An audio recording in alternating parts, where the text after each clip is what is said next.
What does a heroic knighthood, a magical sword, and a tragic love triangle have in common? They're all part of a legend that refuses to die. And a huge thank you to all of our Patreons. Thank you to the Pit Fighters, the First Swords, and all of the Bright Stars. Truth and courage. So I've been abandoned by Ed again. He's off gallivanting through France on Papa Gwynne's book tour. So to punish him, I'll be doing this video and putting some pictures of him around the edge of the frame, and then talking about one of my favourite loves of fiction. Of course, I'm talking about the Arthurian legend. It has remained with us for over a millennium. At its heart, it's about loyalty, betrayal, love, the search for justice, themes that have never stopped being relevant. Whether you're drawn to the doomed tale of Arthur himself, the fierce moral conflicts of his knights, the mysterious allure of figures like Merlin, or the relationship between heroism and tragedy, every generation has found something new in Camelot, whether that's a warning, a hope, a dream. It's why these stories have survived for so long and why they still resonate today. That fusion of fantasy and history is still so incredible, and they're my two favourite loves, and so it's a fusion made in heaven. So today I'll be talking about my favourite Arthurian literature books, and then some that I need to read as well. I've read quite a few. It has been a love of mine since I watched the BBC adaptation of Merlin. I've watched so many adaptations, I've read so many, and somehow it still manages to stay fresh. Of course, there's some that haven't clicked with me as much, but I still think there's so much potential. So I'll be talking about what each one I've loved has introduced to this mythology, and the ones I haven't read, what they're meant to have introduced, and why I'm looking forward to reading them. And so hopefully you find some recommendations here. Please let me know, why do you love the Arthurian legend? And if you don't, why not? First up, I'm talking about the War of Chronicles by Bernard Cornwell. This is a historical fiction trilogy which centres in Dark Ages, early medieval England, and it could be taken as historical fantasy. There are a few elements that are ambiguous. Maybe it's part of the culture, maybe it really is magic and it's died out since then. That is a question that is posed. But the War of Chronicles are my favourite books by Bernard Cornwell, of course the author of Sharp and The Last Kingdom as well. This is a self-contained trilogy that I think really shows his strengths as a writer, and it shows them at the peak of his form.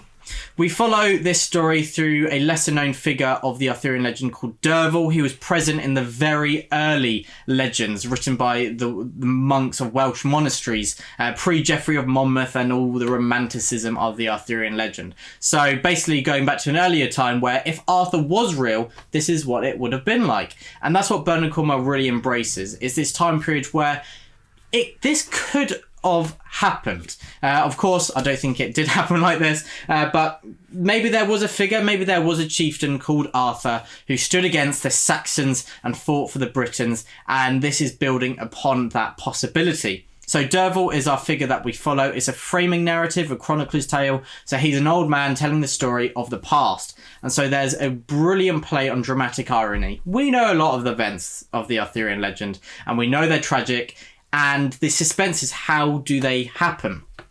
Also, I really appreciate there is a lot that actually isn't in the Arthurian legends. There is the conquering and wars with specific little factions of the kingdoms, which you do not see in the normal Arthurian legend, which is centered on chivalric values in the medieval or the later medieval period.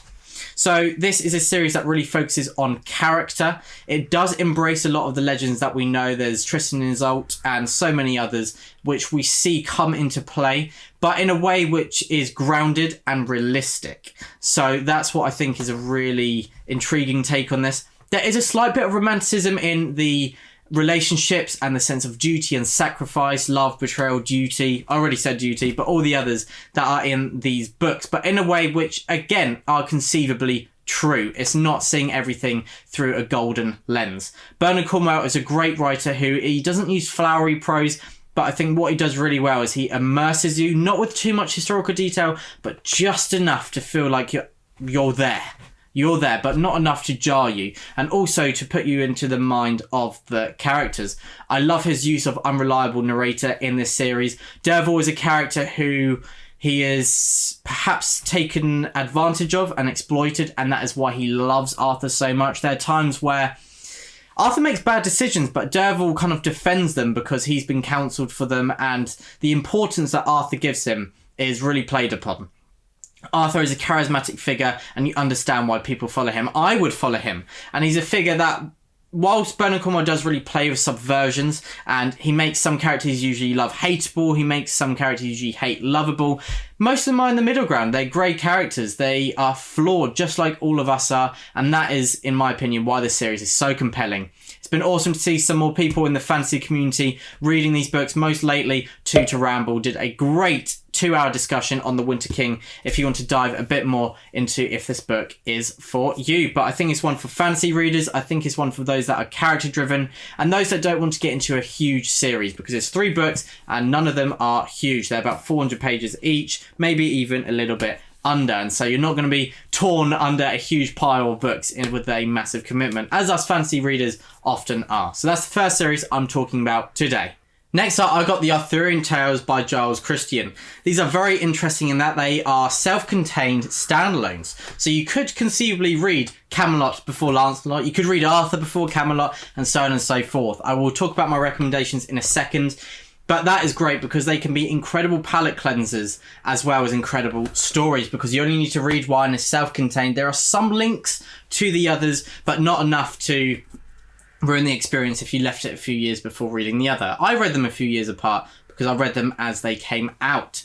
This is similar to the War of Chronicles in that it imagines what would have been if Arthur was real. It's Dark Ages Britain, but it is different in who we focus on, and we don't hate Lancelot like we do in the War of Chronicles, which is nice. Giles Christian feels like he was made for this story because his prose expertly adopts the melancholic tone that goes so well with these stories. He is an incredible writer. If I was an author, I would like to be able to write like Giles Christian. He is incredibly talented. I think he strikes the perfect balance between lyrical prose but not going too far that it takes away from the narrative. He does exactly what is needed to enhance the story and all the storytelling elements. His writing style really just takes on the regrets, the themes of tragedy, of heroism, of the melancholic tone that permeates throughout these stories, and it just shows through his writing style. So Lancelot Book 1, there's a bit of sentimentality for me because it's the first audiobook I listened to, and I've now listened to over 200, I think, or maybe 150, and I absolutely loved it. Philip Stevens is one of the best narrators on the planet, and he narrates, I think, all of Giles Christian's works, so do check those out. These are personally my favourites. There are some others. Maybe I'll do a list of all the Giles Christian books I've read at some point. I'll do that with Ed because he is a huge fan as well. What these stories are so good at is really getting into the mind of one character who is your POV and then exploring their story. Giles Christian is great at looking at themes overall, especially with Arthur. The idea of regret and history repeating itself are these core ideas that are explored so well. And again, they're really powerful and poignant, but without taking away from the storytelling elements. We are still giving a narrative that is gripping and exciting, and it really, really immerses you. Not only immerses you, but invests you. There are moments here which, of course, you know are happening. We know a lot of the tragedies of the Arthurian legend. There are elements that are subverted, but there are parts that you have to keep, or you're going to upset your entire readership.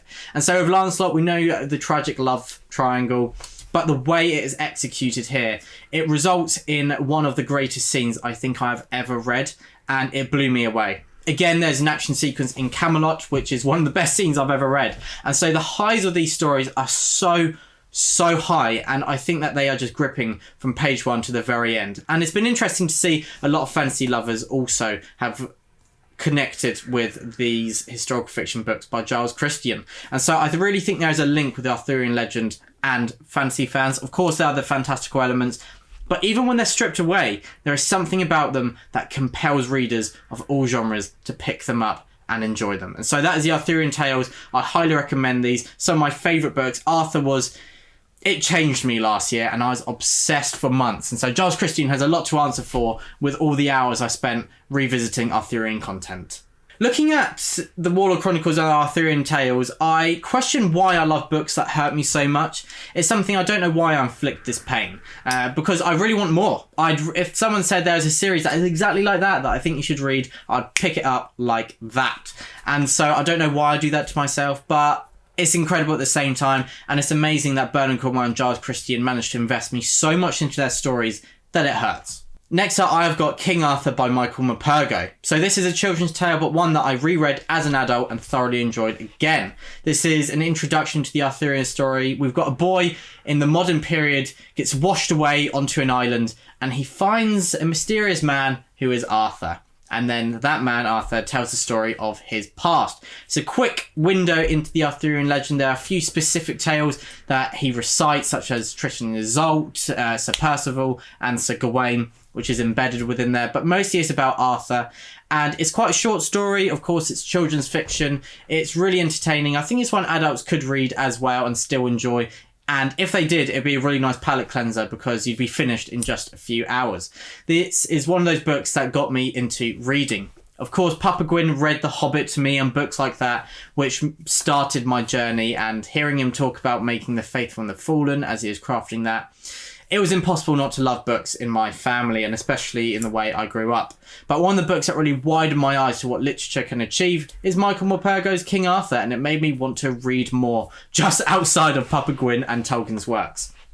So it's a really formative book for me. And so maybe I'm being unfairly positive because of that sentimentality, But I don't think so. I think that this is warranted. I think that it has earned the love. Ed also loved King Arthur by Michael Morpurgo.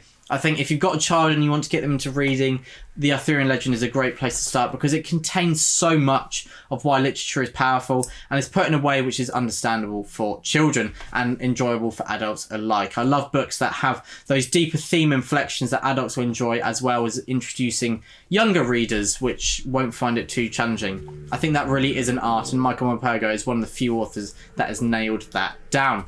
But yeah, that's the next one I'm talking about. This is fantastical. It still goes back in history, imagining if it was real, but there are significant fantastical elements. And so if you're looking for a bit more of that, then visit King Arthur by Michael Morpurgo. And then I've got Sir Gawain and the Green Knight. I read Tolkien's translation and I thought it was great. This is one of those classic tales of Gawain fights the Green Knight, beheads him, and then the Green Knight doesn't die, and then gives Gawain a challenge, which Gawain is an honourable man and refuses to not do his duty. And it really is a great exploration of why so many people love the chivalric code and the chivalric stories of the knights, which has become one of the hallmarks of the Arthurian legend, even though it was created and introduced a little bit later than the earlier stories. And it's part that I also really love. It's one of the reasons the Arthurian legend is still going strong, is that it has evolved over time.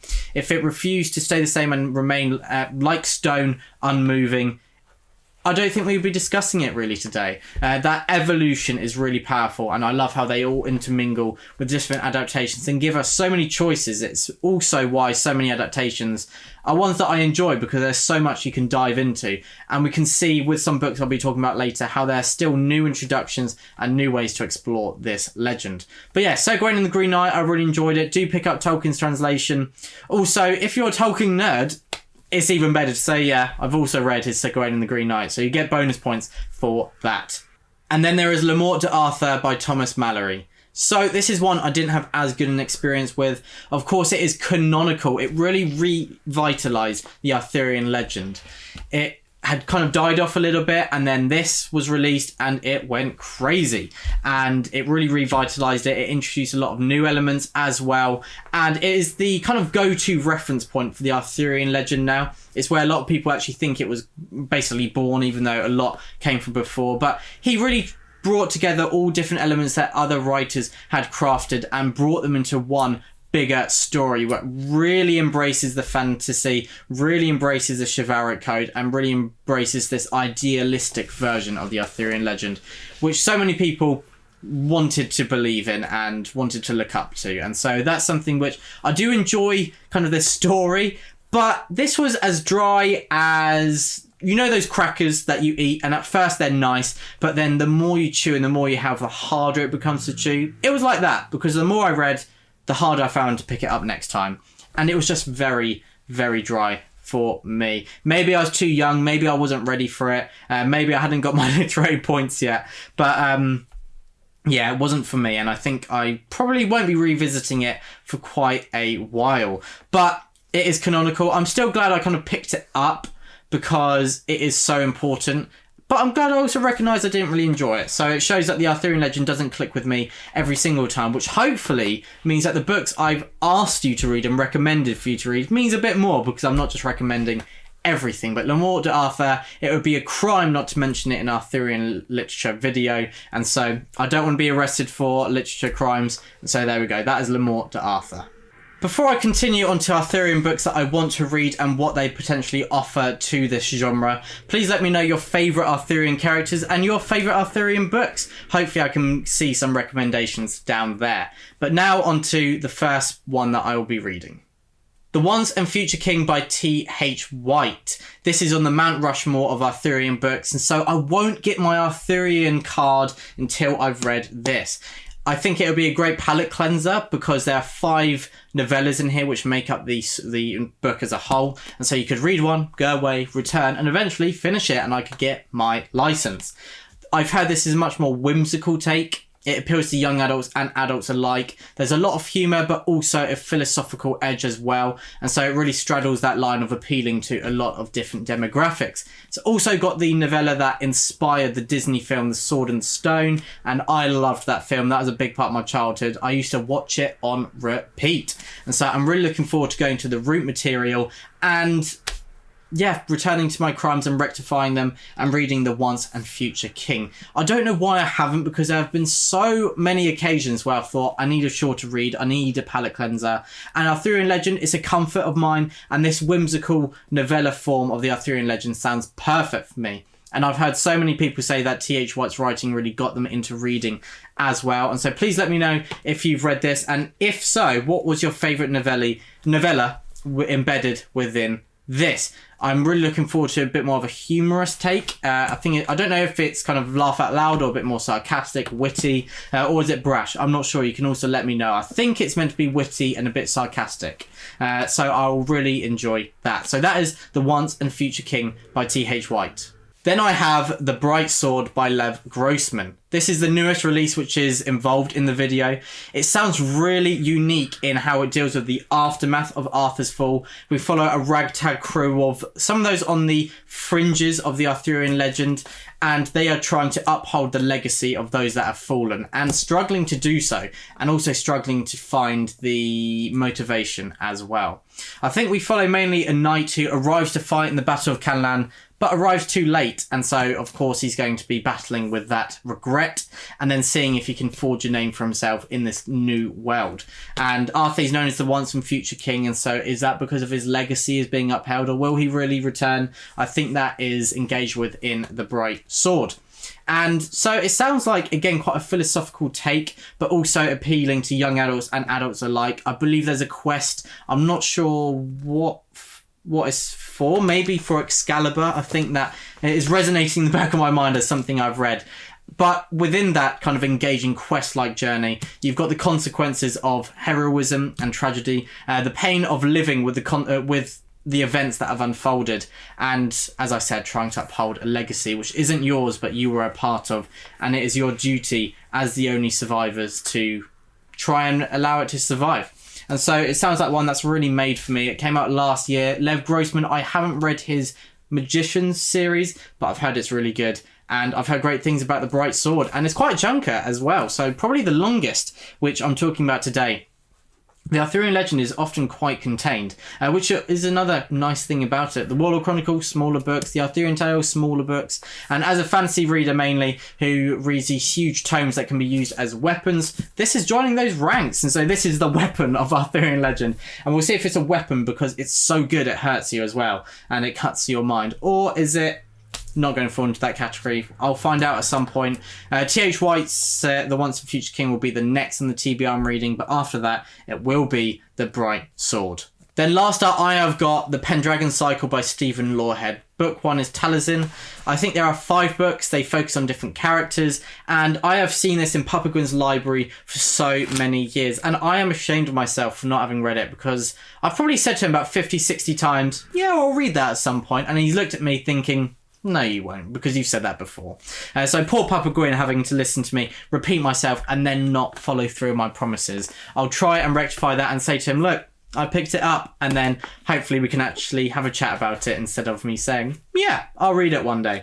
So this is a bit more classical. It's historical fantasy, and so again, set in the real world, going back to the Dark Ages, I think, but really embracing the fantastical elements again, and not through Arthur's perspective. I'm not sure if this is true to the whole series, but I think book 1 is told through the perspective of the legendary bard Taliesin, and that really intrigues me, because is this a story he's telling to entice people? Is this an exploration of unreliable narrator? Is it true? I'm not sure. Or is it him learning from Arthur whilst making a song? Or someone else? I'm not sure, but I really see potential with this idea to be incredible. Papa Gwynne said that he loved this.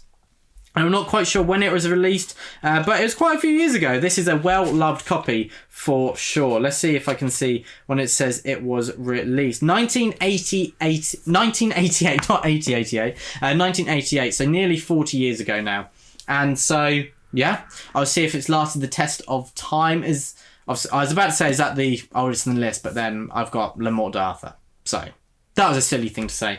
But anyway, this is a book 1 of a 5-part series, and I'm really looking forward to picking it up. I think it does, again, appeal to a young adult and adult audience. None of these are grimdark. I'd say the most adult of them all is the War of Chronicles and the Arthurian Tales, because there are some deep themes in there, and something which I think I enjoy more as I get older, even though I still enjoyed it as a teenager. I think I read both of those series when I was between 16 and 18. And so that is a great age for me to read them. And I think I'd love them even more on a reread, especially Giles Christian's Arthurian Tales. But back to this. It again appeals to both demographics, and I think that's also something which is so transferable with the Arthurian legend because of those resonant themes, which are really important to people growing up and those that are older alike. I think it's so powerful in that way, and another reason why the legend has endured. And so I'm really looking forward to picking up Taliesin. I may pick this up actually before the Bright Sword. We'll see. I'll do another video when I've read them all and potentially do a ranking. Please let me know if there are any other Arthurian legend books that I need to read that I've missed off of the list. They are the ones that I've read. These are the ones that I'll be reading next. It's been really great talking about them. Take any excuse to talk about the books I love. And yeah, Ed hasn't read as many. It's one of the few fields where I've read a bit more than him. And so I had to take advantage, and I thought, he's not here. What can I record without him? The Arthurian legend. And it's great to get an excuse to talk about it. And it's awesome to see more people picking up the Warlord Chronicles lately. Please let me know if you've read any Arthurian books. Have you watched any of the adaptations? Who are your favourite characters? And would you like to see more of these books? But everyone, thank you so much for watching. Truth and Courage, the Brother Gwynne.